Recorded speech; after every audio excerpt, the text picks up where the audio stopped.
কারিগরি প্রশিক্ষণ কেন্দ্র এটি একটি অদক্ষ শ্রমিককে দক্ষ শ্রমিক হিসাবে বিদেশ পাঠানোর কেন্দ্র।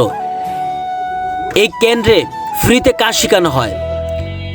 তার সাথে আপনি যখন বিদেশ যাবেন তার জন্য আপনাকে 3 দিন একটা ট্রেনিং করতে হবে।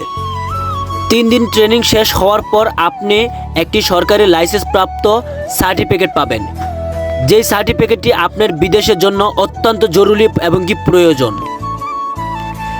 3 দিন ক্লাস শেষ হয়ে যখন আপনি বায়োমেট্রিক এবং কি ফিঙ্গারপ্রিন্ট দিতে যাবেন আপনার নিজ নিজ জেলায়, তখন ওই বিএমআইটি রেজিস্ট্রেশন সার্টিফিকেটটি আপনার জন্য অনেকটা প্রয়োজন হবে। এই সকল টিটিসিতে সকল প্রকার কাজ শেখানো হয়ে থাকে এবং কি দিন শেষে আপনাকে সরকারিভাবে বিদেশ পাঠানোর জন্য তারা ব্যবস্থা করে দিবে। এখানে ড্রাইভিং সহ বিভিন্ন প্রকার ইলেকট্রিক্যাল, ফ্রিজের বিভিন্ন কাজ শেখানো হয়ে থাকে। তার পাশাপাশি জাপানিজ ভাষা এখানে শেখানো হয়ে থাকে ফ্রিতে। তো আপনারা যারা যারা আসতে চান অবশ্যই চলে আসুন।